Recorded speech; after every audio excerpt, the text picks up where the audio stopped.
Conversa de classe com Maíra Tangerino. Mentes únicas em conversas plurais.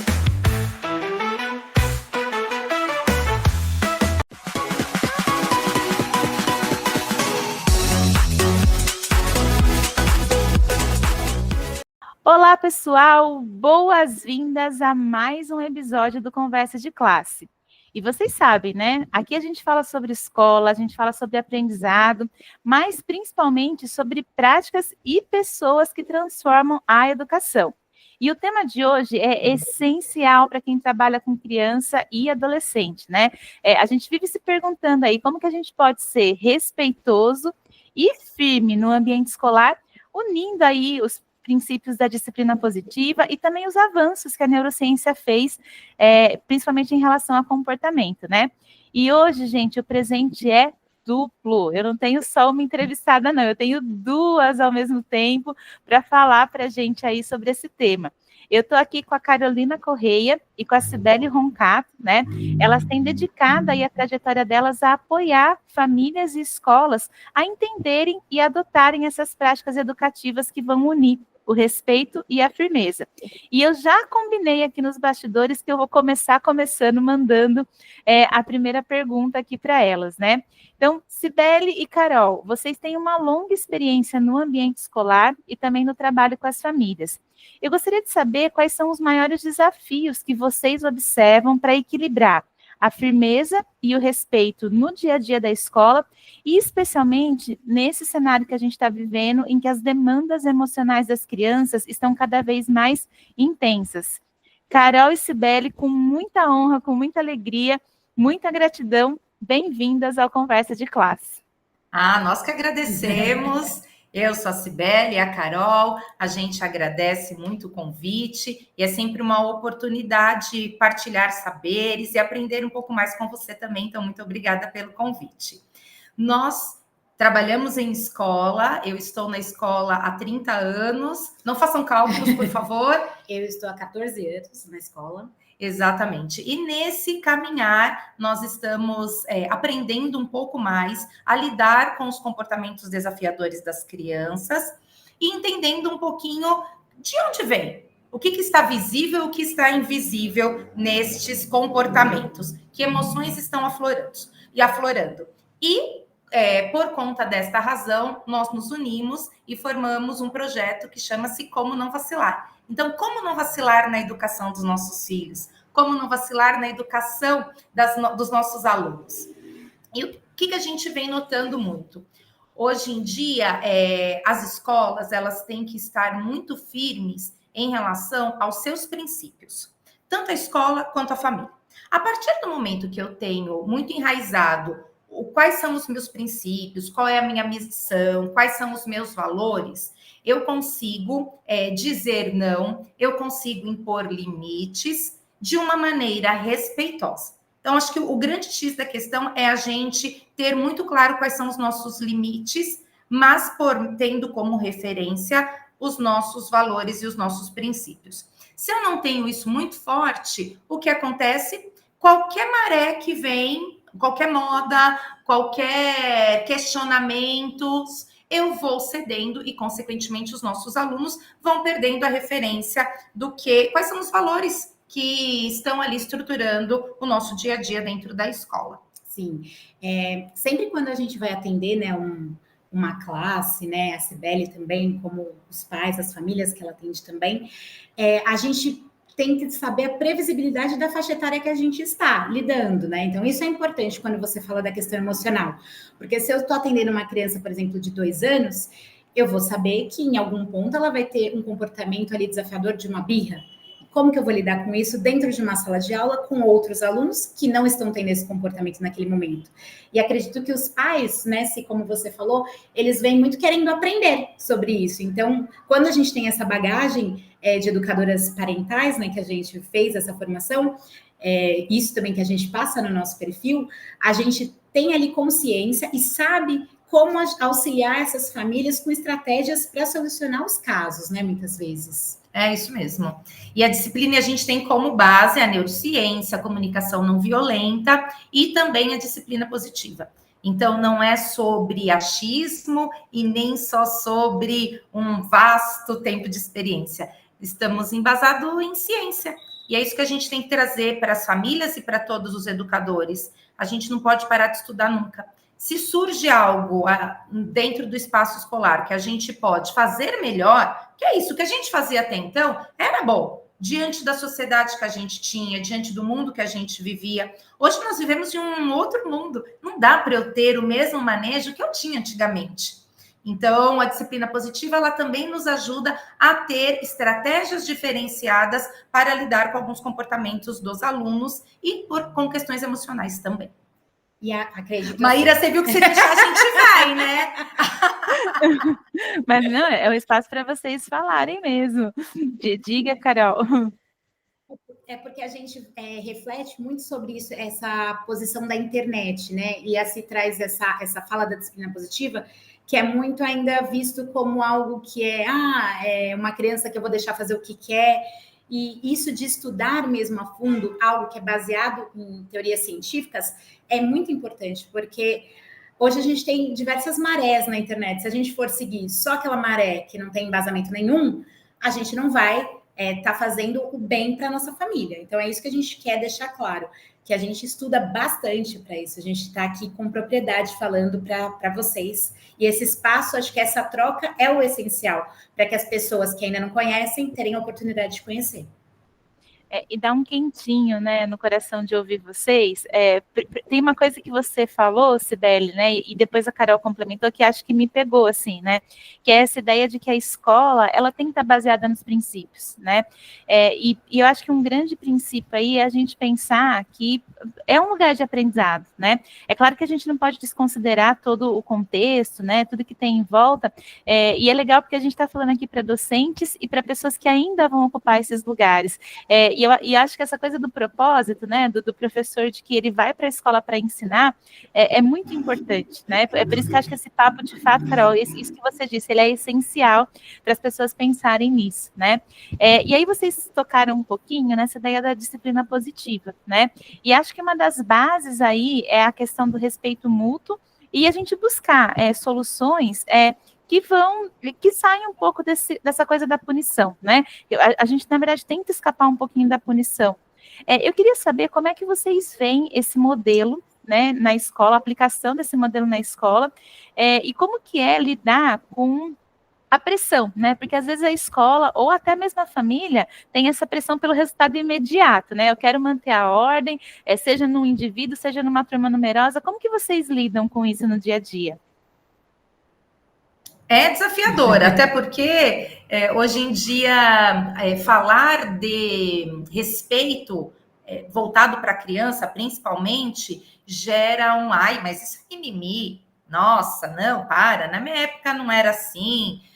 Então, realmente lutar contra a maré. A disciplina positiva, ela tem um embasamento teórico na psicologia de Adler. Então, tem muito além aí do que uma simples estratégias. Todas as estratégias, as ferramentas que são utilizadas são embasadas também na psicologia. Se eu pudesse te dar uma ferramenta para a gente trazer isso de uma maneira mais prática, como que eu trago a disciplina positiva? Então, por exemplo, com adolescentes, ao invés de eu mandar, uma grande estratégia é eu perguntar. E o perguntar não quer dizer que ele vai fazer o que ele quer. Perguntar quer dizer que eu vou ouvi-lo e respeitar o que ele sente, mas não fazer o que ele deseja. Então, esse é um recurso. E quando a gente fala para... Eu sou coordenadora, eu estou na coordenação pedagógica de uma escola. E quando a gente fala para os professores, olha, não mande, pergunte, também existe uma resistência dentro da própria escola, no sentido de falar assim, mas se eu fizer isso, ele não vai me obedecer. E aí a gente fala de medo e não de respeito. Porque é lógico que antigamente, quando o professor mandava ajoelhar no milho e batia na régua, funcionava. Lógico, a gente tinha medo. Então, a gente fazia por medo, mas não porque eu estava tendo consciência das minhas atitudes. E é isso que a gente precisa hoje. fazer com que a criança e os adolescentes tenham consciência das atitudes deles. Toda ação gera uma reação. Só que essa reação, ela pode ser reflexiva e não reativa. E a gente tem que ensinar isso para as crianças, porque senão a gente vai sempre estar ali tentando mediar os conflitos que serão incansáveis. Por quê? Ele não vai conseguir resolver trazendo ali um manejo certo. Por quê? Ele só vai resolver a hora que eu falar, para, senão você vai tomar uma suspensão. Tem casos que essas medidas são necessárias, mas que recurso eu uso antes? Entendeu? Eu acho que a gente precisa entender que o que a gente fazia antigamente até dava certo. Até dava por quê? Se a gente for pensar, ninguém morreu, mas todo mundo traz sequelas. Alguns mais leves, outros nem tantos, mas todo mundo traz. E hoje eu tenho recursos, conhecimentos para eu fazer diferente e fazer melhor. E estudos e ciência, pesquisa, dizendo que o resultado é possível. Então, por que não tentar? Por que não fazer? Mas sair da zona de conforto também é um grande desafio, porque o professor, ele, quando você fala para mim, né, se é uma grande oportunidade dele aprender, ensinar, é isso. A escola é uma troca. Eu não estou só ali ensinando, eu estou aprendendo.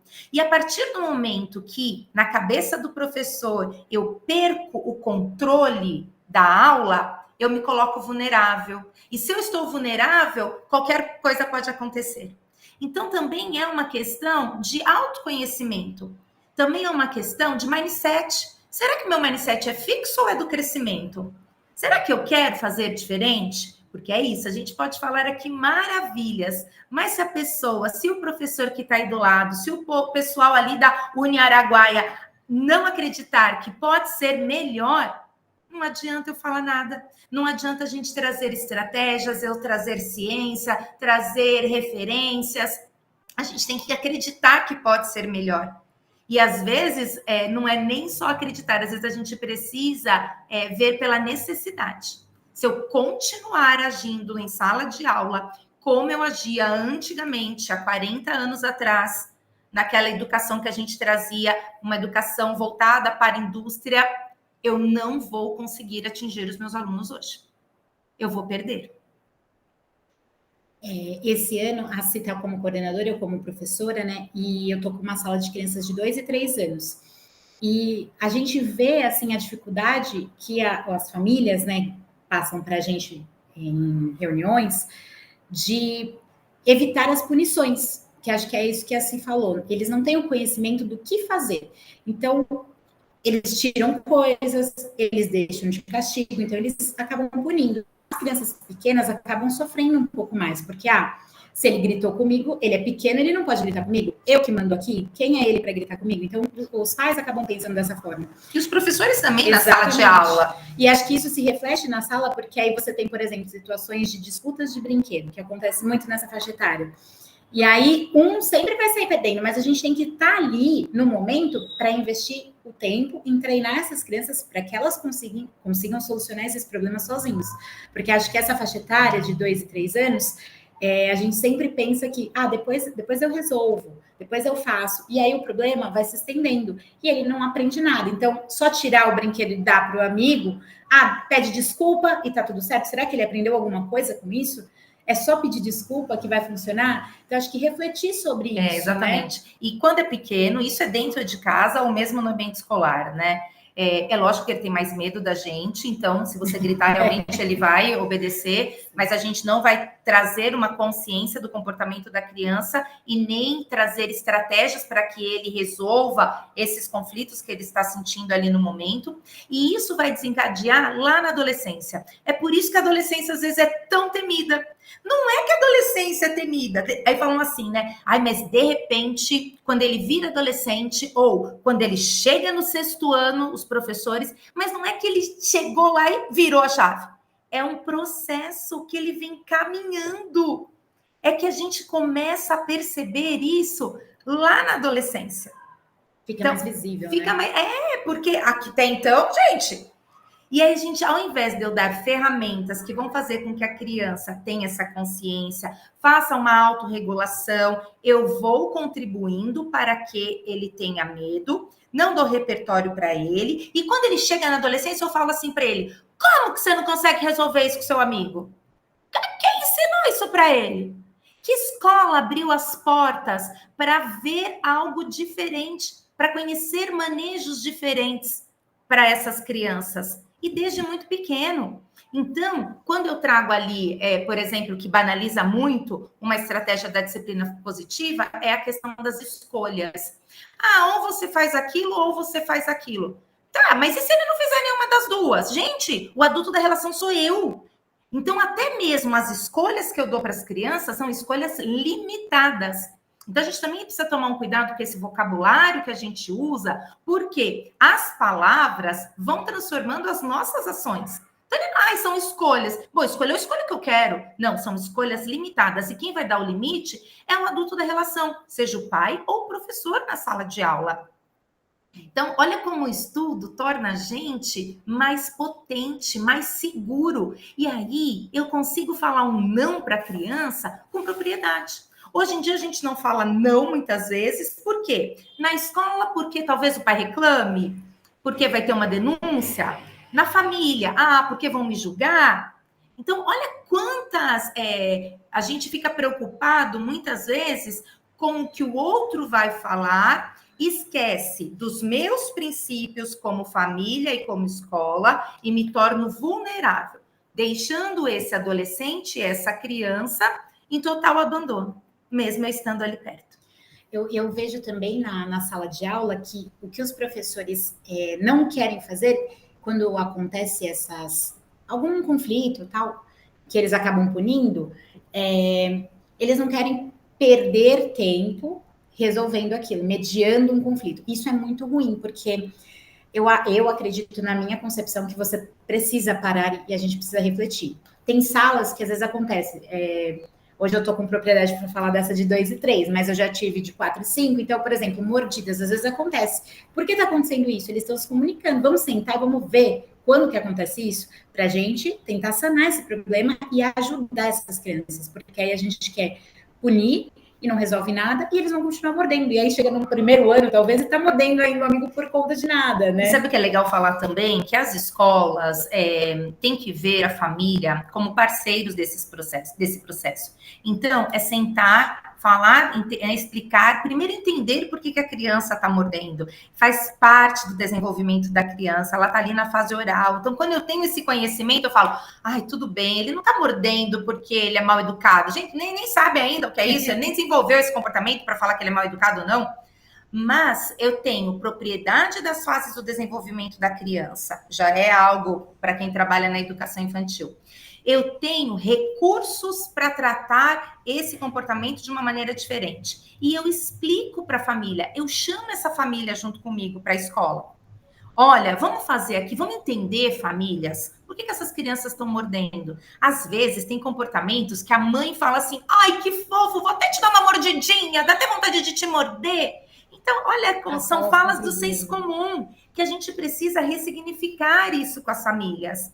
Hoje a gente tem esse conhecimento, antigamente a gente não tinha, então vamos usar. Sim. E Maíra, tem 2 palavras que a gente usa muito no nosso ambiente escolar e que provavelmente quem está nos escutando também, mas que deve ser sempre reforçada, que são 2 ações, na verdade, um olhar atento e uma escuta ativa. Às vezes a gente fala assim, mas o aluno não vem com manual, o filho não vem com manual. Ele vem, ele fala, ele demonstra. É que às vezes a gente, como a Carol disse, não parar para ouvir ou ter tempo para olhar. E é importante também ressaltar para as famílias, que eu tenho certeza que vão ter acesso a esse conteúdo, que a vítima e a criança que está ali passando por vítima também precisa de auxílio. Às vezes o pai da criança que foi mordida quer cair em cima da escola, do professor, não está olhando meu filho, mas é um processo, porque a gente está fazendo um trabalho em sala de aula emergente para ajudar essas crianças. Acho que é tudo que a Se falou para a família ser parceira da escola. E se esse professor tem essa consciência, ele ganha essa família. E potencializa o desenvolvimento dessa criança, que a gente está na escola para isso, para contribuir com o desenvolvimento dessas crianças, não está ali para julgar ninguém. E nós também não estamos aqui no papel de julgamento, Maíra, que fique claro isso. A gente está aqui no papel de, olha, a gente aprendeu isso e a gente sabe que dá certo. Vamos, quer tentar? Quer tentar? Segue a gente no arroba como não vacilar, que a gente também traz lá outras estratégias. Eu estava pensando aqui, enquanto eu ouvia vocês, né? Teve uma entrevistada essa semana que ela disse assim: a gente fica tão agoniado querendo saber do futuro, né? E para quem é professor, para quem é pai, para quem é mãe, para quem de alguma forma está cuidando de alguma criança, o futuro está ali.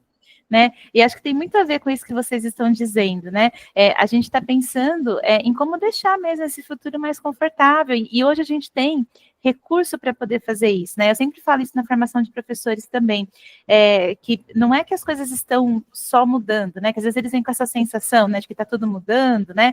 E hoje a gente tem olhares novos, e eu falo assim, então, não é que está tudo mudando, é que a gente está aprofundando os olhares em algumas coisas que já existiam. E até pensando nisso, né, vocês falaram bastante sobre isso, sobre a neurociência, ampliando aí a compreensão sobre o funcionamento do cérebro infantil. E, gente, eu sou professora de história, né? Estou aqui com duas pessoas muito gabaritadas falando sobre desenvolvimento, né? Falando sobre psicologia positiva. Isso é novo, tá? Se a gente falar em termos de história, né? Na verdade, é quase como se fosse um bebê. A gente conseguir olhar para o cérebro infantil. Talvez a primeira pessoa que olhou um pouco mais a fundo foi o Piaget, e isso, gente, não tem nem 100 anos. Está chegando aí nos 100 anos, né? Mas não tem nem 100 anos ainda, então é novo, né? Não é nem uma pessoa idosa ainda, se a gente fosse colocar em termos de vida humana, né? O que eu quero saber de vocês é como que esse conhecimento ele pode ajudar professores e famílias a criarem essas estratégias mais eficazes e empáticas na hora de lidar, e tanto com crianças quanto com adolescentes.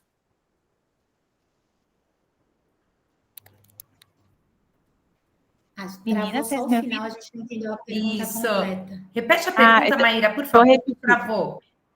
Eu queria saber como que esse conhecimento da neurociência, né, que ampliou, como que ele pode ajudar os professores e as famílias a criarem essas estratégias mais eficazes e empáticas na hora de olhar tanto as crianças quanto os adolescentes.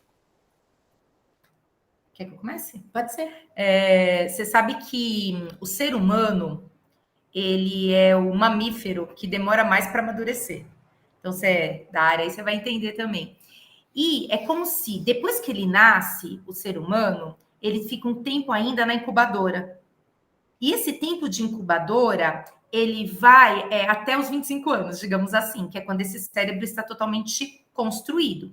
Mas os 5 primeiros anos de vida da criança, que tem as janelas, as podas neurais, faz uma diferença impressionante. As sinapses que essas crianças pequenas fazem é 5.000 vezes maior do que um adulto. Esses são, eu estou te trazendo, né, situações, mas com fundamentação teórica baseado na neurociência. A partir do momento que eu entendo que a criança se comporta de uma tal maneira, por quê?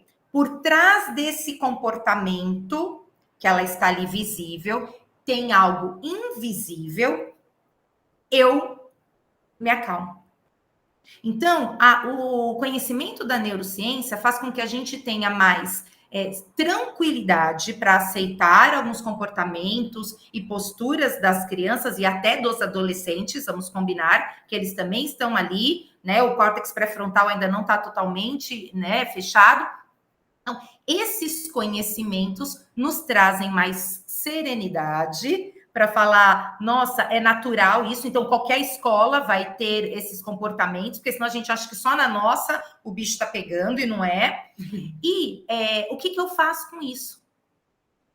Então, a neurociência vem para nos dizer, é normal, muitos comportamentos, muitos, não todos, mas muitos comportamentos que as crianças apresentam e os adolescentes. E o que você faz com isso? Entende e busca estratégias. A neurociência vem praticamente para isso. Eu até peguei um vídeo nosso aqui no Instagram que a gente fez há um tempo atrás, sobre tempo de concentração. Quando a gente vai planejar uma aula, a gente tem ali os objetivos, que assim falou, que são os visíveis, né? Mas eu tenho que pensar nessa criança. Por exemplo, uma criança de 5 anos, ela já consegue manusear uma tesoura e ela precisa ali do meu auxílio para eu conseguir ajudá-la a melhorar essa habilidade. Mas se eu for dar isso para uma criança de 3 anos, não vou conseguir. Então, o que eu vou dar para essa criança? Qual instrumento que eu vou dar para ter base isso para ela melhorar aquela habilidade, né? E não ter os conflitos, que acho que é isso que você falou. E foi um dos vídeos que a gente mais teve visualizações, envio, porque as pessoas não imaginam que o tempo de concentração, eu até peguei aqui para falar com certeza para você, que uma criança de 1 ano é de 3 a 5 minutos. E a gente quer que ele fique sentado, às vezes ouvindo uma história, de 10 minutos. Então, assim, a criança não vai conseguir se concentrar. Essa roda vai parar muitas vezes. Então, hoje, por exemplo, a gente está começando a fazer um trabalho em que as crianças estão observando mais fazendo pesquisas com essas crianças pequenas mesmo, que é baseado em Reggio Emilia, né? Uma concepção de Reggio. E quando a gente vem fazendo isso, quem olha de fora fala, o que vocês estão fazendo? Isso não vai dar certo. Mas a gente tem base, é o primeiro que a gente está fazendo e a gente tem que ter constância. Então, se eu sei que a minha criança vai se concentrar 2 minutos, eu vou dividir, eu tenho 11 crianças, vou dividir elas em mini grupos para que ela se concentre no que eu quero. Então, se eu ficar lá 1 minuto, ela vai se concentrar naquilo. Passou, acabou, já está fazendo outra coisa, já distraiu, vamos entrar com esse grupo, traz o outro. Então, acho que tendo isso em mente, só através da neurociência a gente consegue, só estudando isso. Porque se eu não sei o tempo de concentração, eu posso dar uma atividade que ela não tem repertório para executar. Esse é um exemplo prático, né, que a Carol traz do quanto o conhecimento da neurociência pode tornar as nossas práticas muito mais assertivas. Menina, sensacional, né? E esse conhecimento precisa mesmo chegar, né, na mão dos professores e das professoras. E até, acho que vocês disseram uma coisa muito importante, né? Muitas vezes o professor fica remando contra a maré, né? No exemplo que a Carol trouxe.